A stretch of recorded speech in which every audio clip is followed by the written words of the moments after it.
The lobby of Arch Capital shimmered with elegance and sophistication, the kind that made people lower their voices without being asked.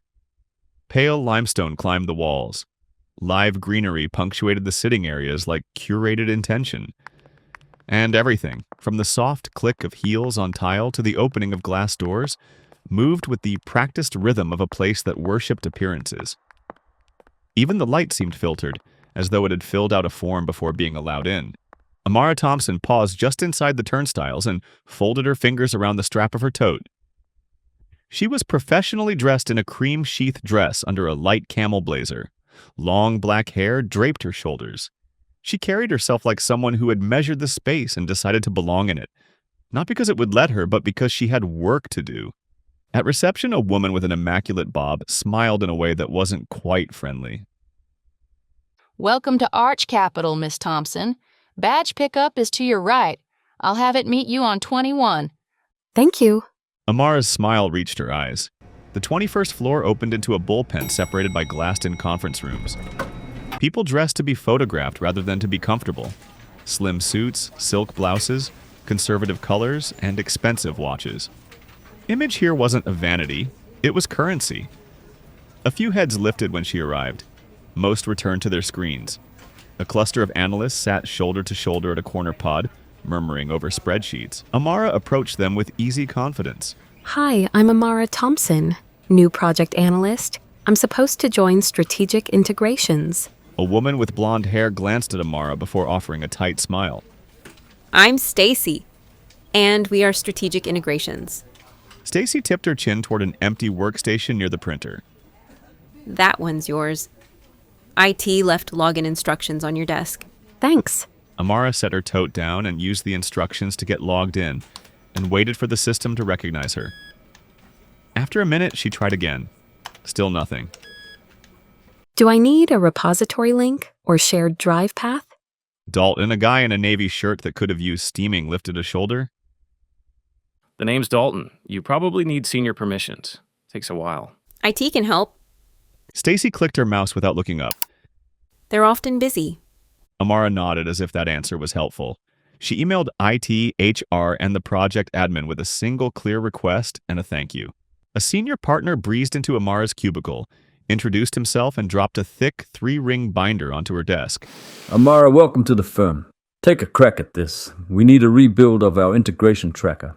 Amara confidently accepted the binder and began reviewing the requirements. She opened a blank sheet and began rebuilding a version of the integration tracker from the scraps the public drive would allow. Vendor list, target dates, risk flags, finance notes. She didn't sigh or fidget or check her phone. She simply worked the way she always had, quietly until results spoke for her. At noon, her coworkers rose in casual unison, and Dalton slung his jacket over his shoulder and glanced at Stacy. Stace, are you coming? Yeah, be right there. Stacy's smile was immediate and private. She turned to Amara as though remembering her existence. We, usually grab lunch on 14. Stacy was careful not to extend an invitation to come with. When the bullpen emptied, the floor's hush felt almost warm. She ate the salad she'd packed, then stood to stretch and walked to the windows. The skyline flashed its perfect teeth. Everything at Arch Capital said, smile back and don't make waves. By 5, she had the tracker's bones in place. By 7, she had linked timelines across 3 acquisitions and flagged 2 that didn't add up. By 8 p.m., she was the only one left in the office. Or so she thought. A man walked around the corner of Amara's cubicle wearing a suit designed to make other suits look like rags. He was distinguished and handsome in a sharp, aggressive way, the kind of face that could sell a deal or scare a room without raising his voice. Carter Willis, CEO of Arch Capital, slowed when he saw a lone monitor lit. He stopped at the edge of her desk. You're new. Yes, Amara Thompson. I'm the new project analyst for Strategic Integrations. Carter. And apparently a nocturnal one. Just finishing the integration tracker. Half the links were broken. Carter's gaze flicked to the screen. He didn't need long. He was the kind of man who could read a model the way other people read faces. You rebuilt it? The public view for now. Once I have access, I'll load the real-time data. I documented the changes. He studied her as if assessing an asset. Of course you did. Good. Most people look at a locked door and wait for someone to come back with a key. I prefer not to miss deadlines or lunch invitations I wasn't on. This place cares a great deal about optics, Miss Thompson. You'll notice it in the little things. You fit the picture. That helps. Send me your tracker tomorrow, directly. Welcome to Arch Capital. The words were polite. The tone made them sound like a test. Amara watched the elevator close. If Power had a scent, it would smell like his cologne. Mysterious, expensive, faintly predatory. She saved her work twice and shut off her monitor, then walked to the elevator with the quiet dignity of someone who intended to belong on every floor of the building. The second week revealed itself like a pattern. It began small. A calendar invite missing a dial-in number. A project channel that must have been archived without backup. A permission screen that flashed access denied before she'd finished typing her password. At first, Amara assumed it was onboarding noise. She asked courteously, followed up precisely, and documented the trail. But by midweek, the incidents fit together too neatly to be random. She brought it up at the weekly stand-up meeting. Could someone add me to the Sonoma integration SharePoint? The link I was sent is broken. Stacy didn't look up from her keyboard. We've been meaning to clean that up. It might be on hold.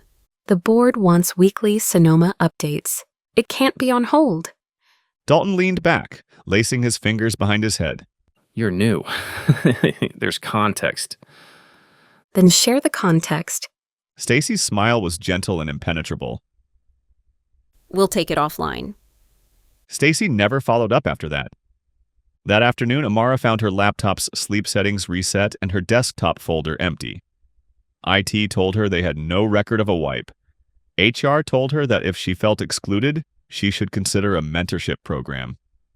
The advice was offered like tea, lukewarm but well-intentioned. Amara didn't raise her voice. She built a log. Dates, times, what vanished, who was nearby, whose access was required to approve a change. She snapped discrete photos of whiteboards before meetings ended. She CC'd legal on 2 emails that called out repeated anomalies on the Sonoma share. Her tone remained professional. Her patience did not. On Thursday, just before 6, Carter's assistant called Amara and directed her to Carter's office. Amara straightened her desk and went. Carter stood at a table with his jacket draped over a chair and a stack of marked-up reports in front of him. He didn't bother with pleasantries. Show me your integration tracker. She placed her laptop on the table and opened the file. He scanned it in a way that made most people feel slow. These flags here on the screen, you added them? Yes. And the risk banding? Also me. You did this without repository access. I used what I had. She met his eyes without blinking. I'll do more when I have what I need. He watched her for a beat that felt longer than it was. Who's blocking you? There have been delays. I've raised it through the appropriate channels. Carter's mouth flattened. Appropriate channels are often where time goes to die. He picked up his phone. You have full permissions in an hour. Miss Thompson, people here learn early to survive by belonging to the right rooms. You don't strike me as someone who needs a room to make you credible. I don't intend to become someone who does. A pause. Something that might have been respect flickered through his gaze. Good. Keep your log. Send me a weekly digest. Understood. He closed the folder. And Miss Thompson, you were left off the lunch list. That's not an accident. I assumed as much. Good. Assumptions should be documented too. As Amara rode the elevator down, she saw her reflection multiply in the mirrored walls. Composed, attentive, unafraid. The building encouraged her to become a version of herself that smiled and complied. By the end of the week, her tracker was live across 3 acquisitions. She stayed late to reconcile the financials with the pipeline schedule. At 9:52 p.m., a hand tapped her desk lightly. Stacy stood there with a smile that pretended they were old friends. Burning the midnight oil, I see. Impressive. You know, some of us had to pay our dues for years before we got executive attention. Stacy's tone was careful, but the edges were sharp. You must be very, efficient. I am. Dalton says you're a bit intense. Aggressive even. We're a team here. Faces matter as much as spreadsheets. Amara closed her laptop. I agree. That's why I'm hoping to be included in the next Sonoma review. Stacy's smile didn't move. We'll see what we can do. When the floor emptied, she stayed an extra 30 minutes to confirm that the shared drive now showed a new folder titled Access, Thompson, Carter's Promise, Delivered in Concrete. She exhaled for the first time all week. The culture at Arch Capital thrived on appearances. On the surface, everything sparkled. Glass walls, crisp suits, polite smiles. But beneath it, the air was sharp with unspoken rules. The cliques were clear, and Amara's refusal to bend into one of them made her a target. By the third month, she could hear the whispers in the hallways. Conversations would dip in volume when she walked past, then spike again with laughter once she was just far enough away. At first, she convinced herself it was paranoia. But soon, the whispers grew teeth.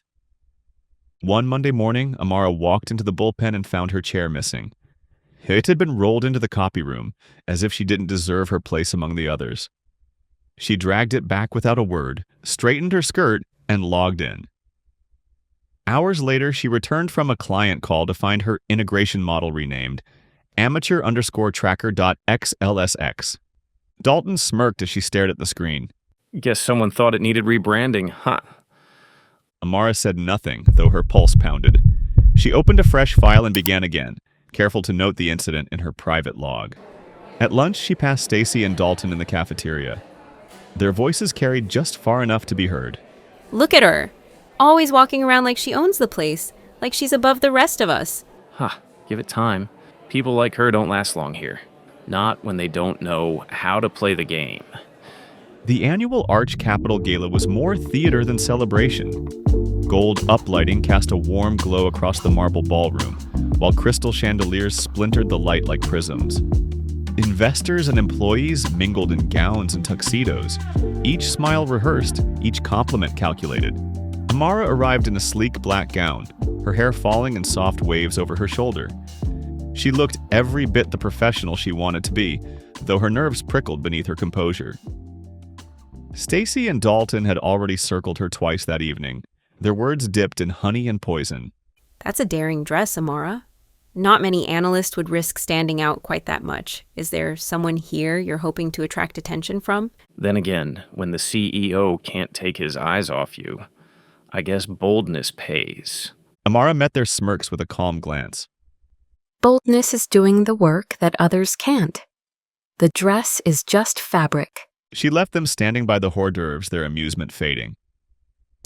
Later, Carter approached her near the champagne bar. His presence was magnetic, commanding attention even when he spoke quietly. He handed her a glass, his eyes lingering. You handle yourself well. Thank you, though I'm beginning to think this place values theater more than truth. They aren't mutually exclusive, but you're right. Some here would rather destroy credibility than build it. He held her gaze a fraction too long, as if testing her resolve. Stay sharp, Amara. These rooms are dangerous. The warning carried weight, but beneath it was something else, a tension that made her chest tighten.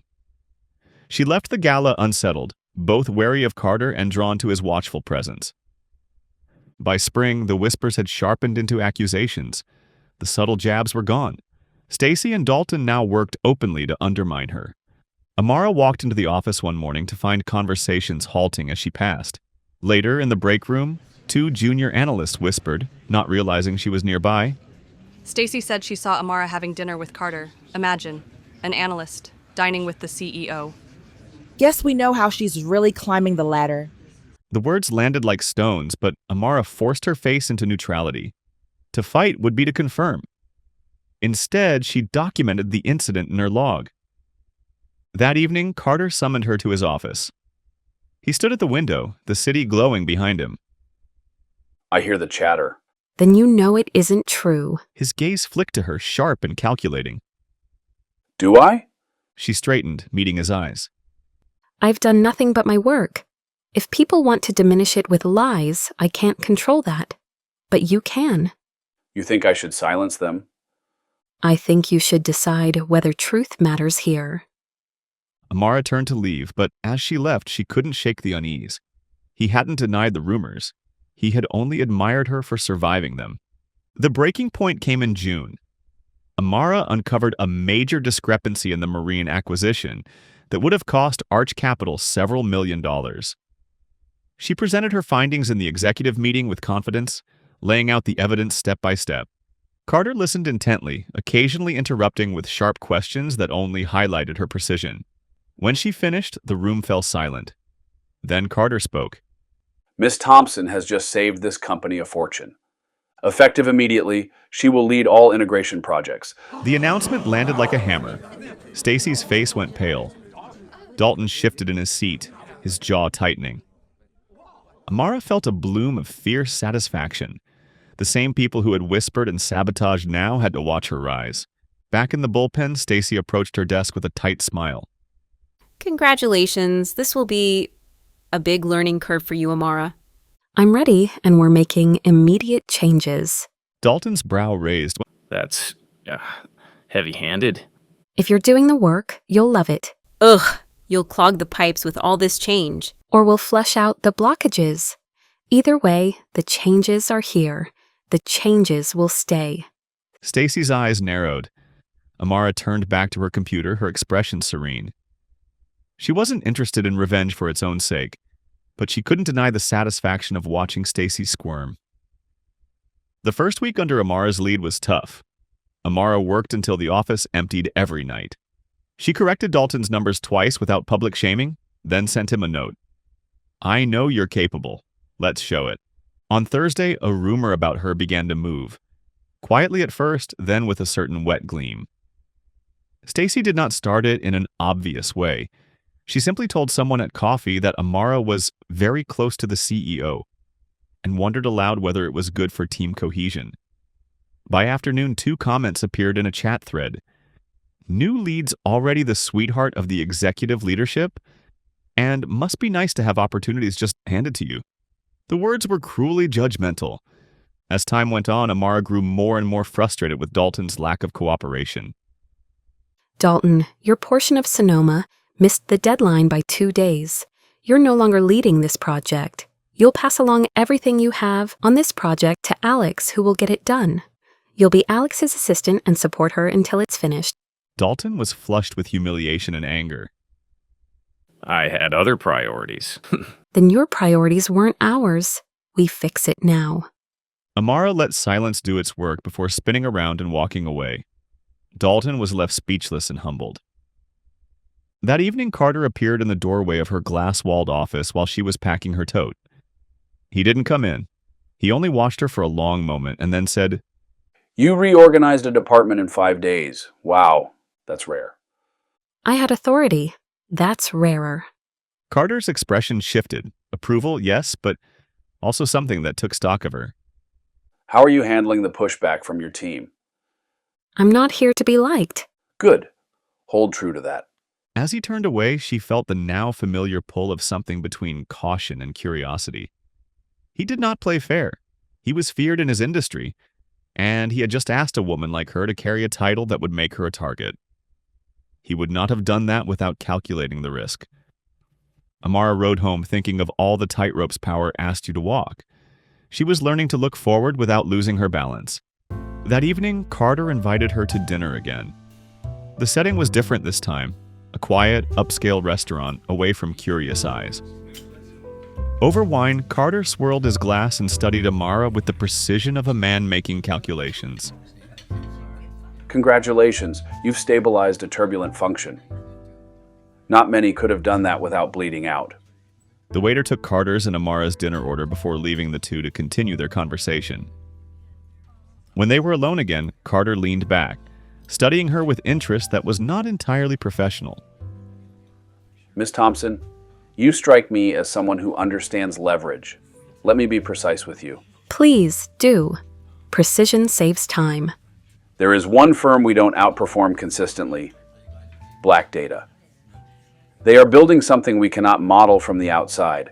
Our clients ask why we can't anticipate their moves. Our board asks the same.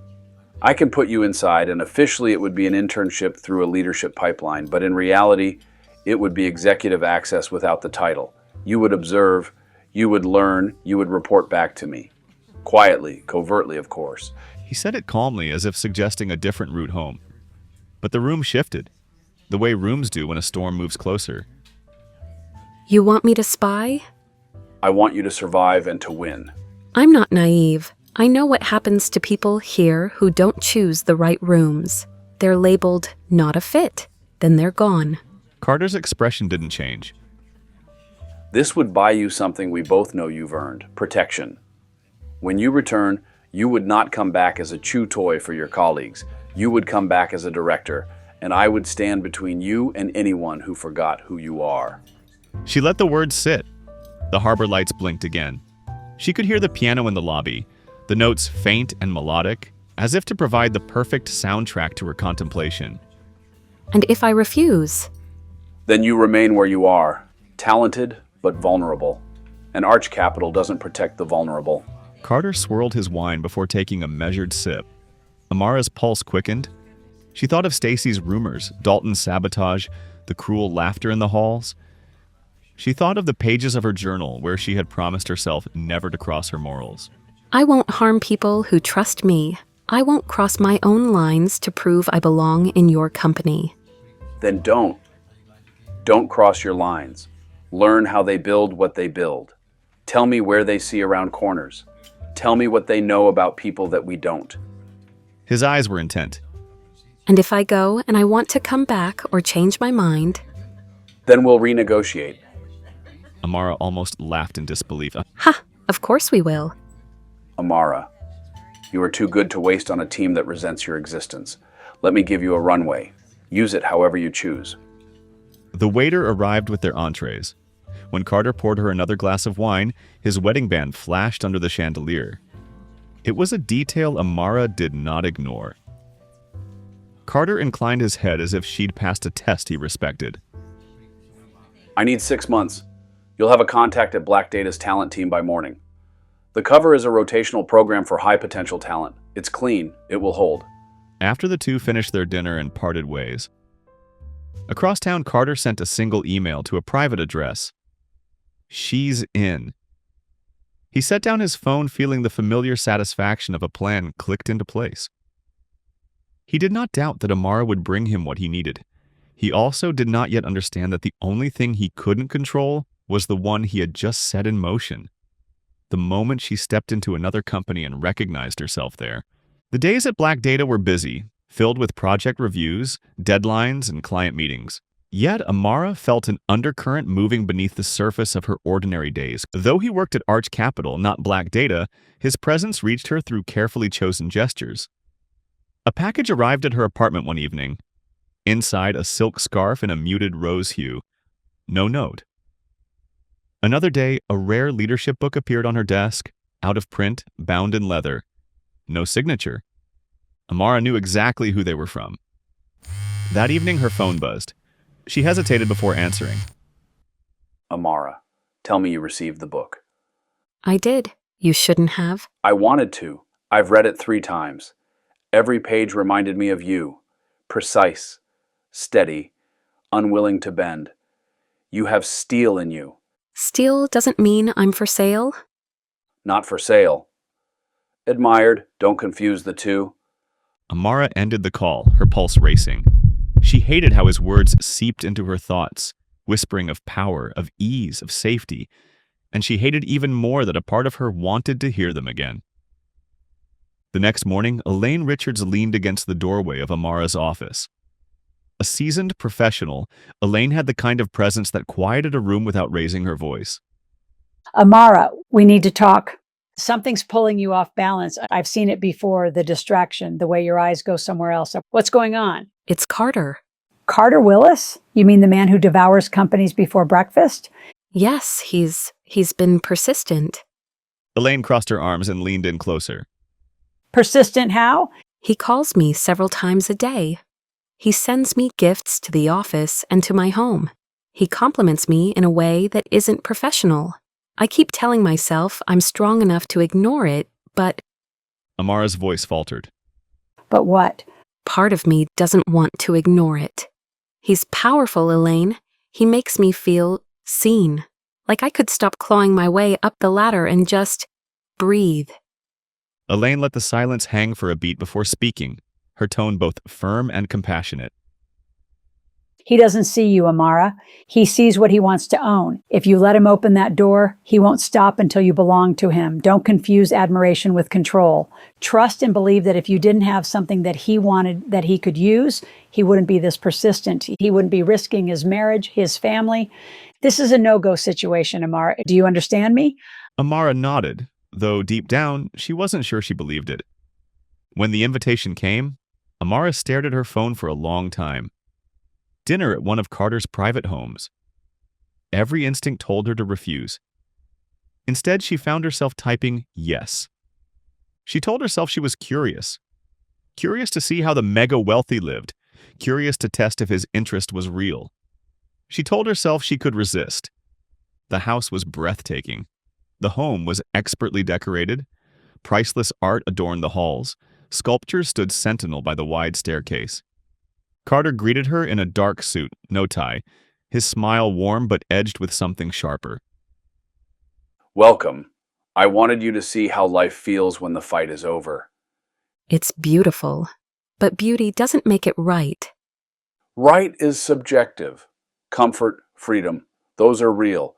Dinner was flawless, served by discreet staff who disappeared after each course. When the plates were cleared, Carter poured her a glass of wine and leaned closer, his voice low. I've never met someone who challenged me like you do. You don't bend, and that only makes me want to press harder. His hand brushed hers. Amara froze but didn't pull away. When he leaned in, his lips met hers, warm, confident. For a heartbeat, she let it happen. Let herself feel the rush, the dizzying thought of what it would mean to stop resisting. Then she snapped back. No, this is a mistake. I promised myself. One kiss changes everything. You'll see. Just go with the flow, Amara. We both want the same things.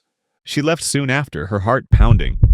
Shame burned her cheeks, but worse than shame was the truth she couldn't ignore. She had wanted it, even for a moment. The next day, Amara sat across from Elaine, her hands trembling around a cup of coffee. She told her everything. I went. I thought I could resist. He kissed me, Elaine. It came out of nowhere. I stopped him, but I fear I went past the point of no return. Ugh, Amara. I pulled away. I told him it was wrong, but he knows now. He won't stop. Elaine leaned forward, her voice steady. You gave him a piece of what he wanted, and now he'll push harder, but you're not broken, not yet. The mistake isn't the end. It's what you do next that matters. I don't know what to do. Then let me carry this with you. We'll find a way, but you need to promise me something. What? Promise me you'll stop lying to yourself. You wanted Carter in that moment, didn't you? After a long silence, Amara answered. Yes, and that terrifies me. Elaine, I am not some homewrecker. I am just struggling to... Elaine placed a hand over hers. Then let that fear keep you steady. Temptation isn't defeat, but if you give him more, it will be. Later that day, Elaine requested a meeting with Carter. Mr. Willis has a 4 p.m. Do you want to take that opening, honey? Yes, that works perfectly. At 4 p.m., Elaine Richards entered Carter Willis's office at Arch Capital with her jaw set, heels clicking against marble. He rose from behind his massive desk, his expression cool but faintly amused, as though he had been expecting her. Elaine Richards. I don't usually get house calls from Black Data's finest. To what do I owe the pleasure? I have a feeling you won't find this visit a pleasurable one. You know why I'm here? It's about Amara. Ah, beautiful, brilliant Amara. Don't tell me you've come to play bodyguard. I've come to make this stop, Carter. She works at Black Data, she's excelling, and she's proven herself to be valuable. She can't continue to advance at Black Data if she's playing spy games for you. She won't be your channel. She deserves to focus without you circling. Carter leaned back, steepling his fingers, studying her like a hawk. You ask a lot. What makes you think I'd grant it? Because I know you, Carter. You don't waste time unless there's something in it for you. So let's talk about what you actually want. For the first time, his eyes sharpened. He rose, walking toward the floor-to-ceiling windows, the city stretching out below like prey. What I want is leverage. Black Data is a fortress. I need cracks in its walls. Amara could have been a crack, but she doesn't yet know how to use her own ambition. You want me to step away? Fine. Tell me what you'll offer instead. You don't want scandal. You don't want the board knowing you've been chasing a project intern. They'll see weakness, a lack of discipline. You want results, information, precision. That's what I can give you. Go on. You take me. My experience, my network, my ability to see the gaps in a deal before it collapses. You want someone who can deliver without needing to be courted? I'm offering myself professionally. I leave black data. You gain an insider's mind without the risk of destroying Amara. Carter studied her in silence, pacing slowly. So you'd sacrifice your position to protect her? Admirable. But you underestimate me if you think one resignation satisfies me. What guarantee do I get that Amara won't whisper to Black Data about our arrangement? Because she won't know. She doesn't have to. As far as she's concerned, I moved on for a better opportunity. Clean, simple. And you keep your hands clear of her. She remains untainted, which means she stays effective at Black Data and useful to you in ways you can't imagine yet. If you ruin her, you lose the chance to see what she could become. Carter's eyes gleamed at that. He liked power plays, but he liked vision even more. You're shrewder than I expected. Sacrificing yourself to preserve her. Clever, very clever. He let the silence stretch, testing her resolve. Then, finally, he extended his hand. Agreed. You come to Arch Capital. Amara remains at Black Data. Untouched, unpressured.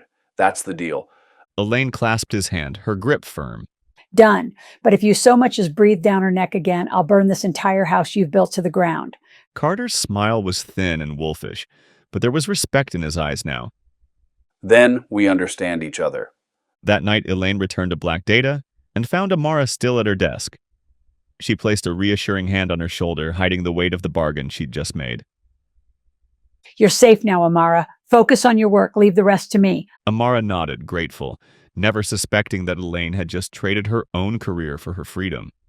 The morning after the negotiation, Elaine asked Amara to step into a small conference room with frosted glass and a view of the river. The room was quiet enough to hear the hum of the climate control. One of those details you only notice when something important is about to be said.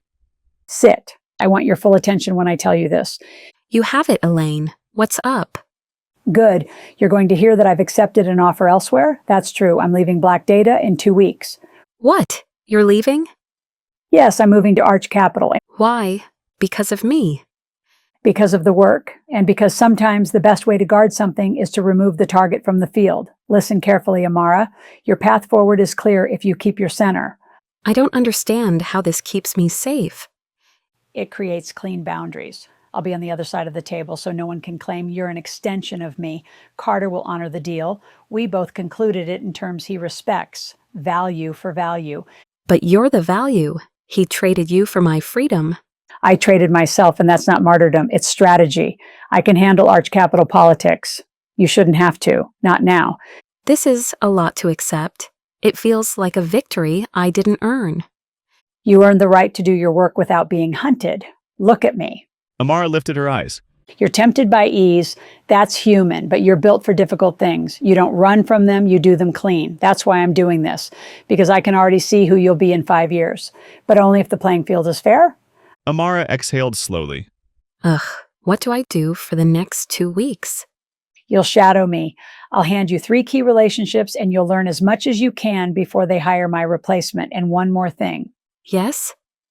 I want you to keep a journal of your goals and dreams. I want you to continuously remind yourself of the right path. Then focus on that path and don't deviate. Write it to your future self. I will, I promise. They sat in the humming quiet a moment longer. 2 women in an office deciding the shape of a future neither of them could fully see. I'm grateful. More than I can say. Then don't say it. Use it. The following week, Elaine's calendar filled with handovers and quiet instructions, each one a seed planted in Amara's path forward. As her last Friday approached, Elaine suggested one final meeting outside the office. They went to a quiet bistro 2 blocks from the river. A table by the window, rain tracing the glass like cursive. The kind of place where you could hear your own voice and maybe even believe it. Consider this our debrief with carbs. Order something you won't regret. Pasta. Regret is for men with yachts and too many watches. You know, you're funny when you unclench. You mean I'm occasionally human? Ha, exactly. They ate and then let the conversation move where it needed to. I need to ask you something. and I need an answer that isn't softened for my feelings. Ask. Did I make it harder for you by going to his house? Elaine sat with that longer than Amara expected.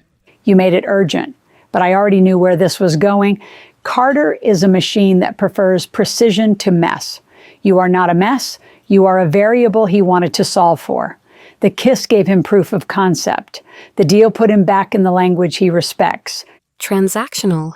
Accountable. He understands debt better than desire. I offered him a ledger he could balance. At your expense. At my choice.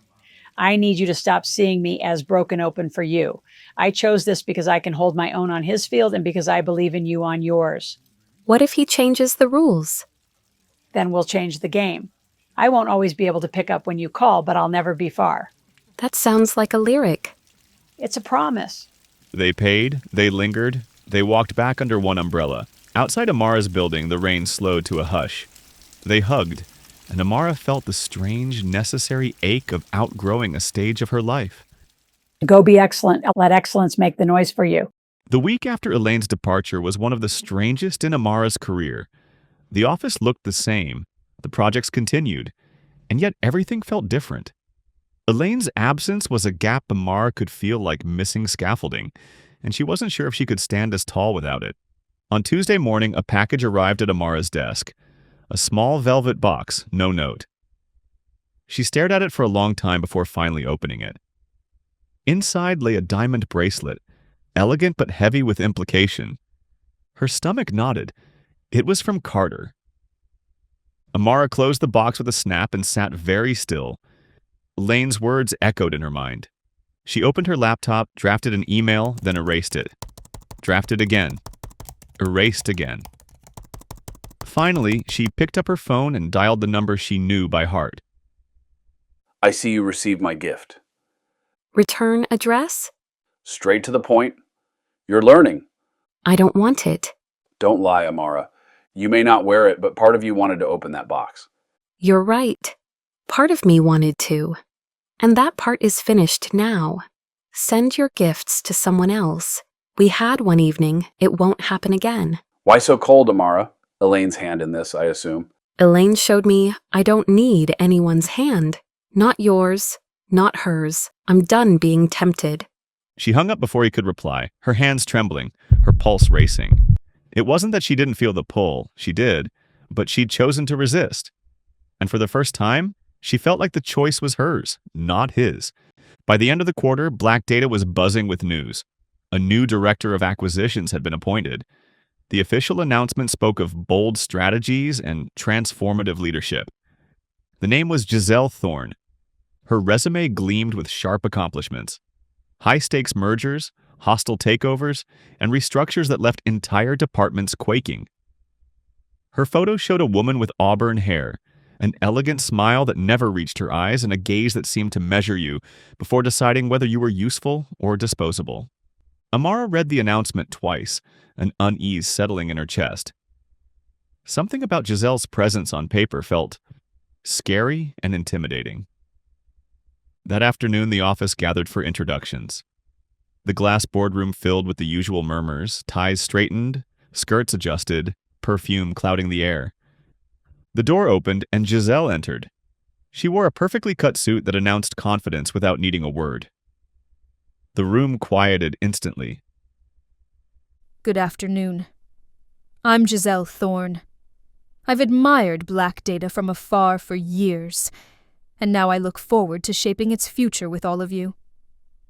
Her voice carried the warmth of snow-capped ice cubes, but her eyes carried something else, a sharpness and calculating coldness. After a few pleasantries, her gaze slid across the room and stopped on Amara. You must be Amara Thompson. Yes, Project Intern. Welcome to Black Data. Project Intern, yes. I've already heard your name. The way she said it made Amara's stomach tighten. There was no warmth in it, only the faintest curl of curiosity, as if Giselle were already plotting where Amara fit into her design. I look forward to working with you. We'll see if that holds true. The meeting moved on, introductions and applause filling the room. But Amara felt a chill beneath the polite clamor. She thought of Elaine, now gone, She thought of Carter's envelope, tucked away but not forgotten. And she realized that Giselle Thorne was not just another leader. She was a storm walking into the building, and Amara was standing directly in its path. Outside, the city lights glittered like promises. Somewhere out there, Carter still watched. And now, inside these walls, Giselle Thorne had arrived. For Amara, the game had only just begun.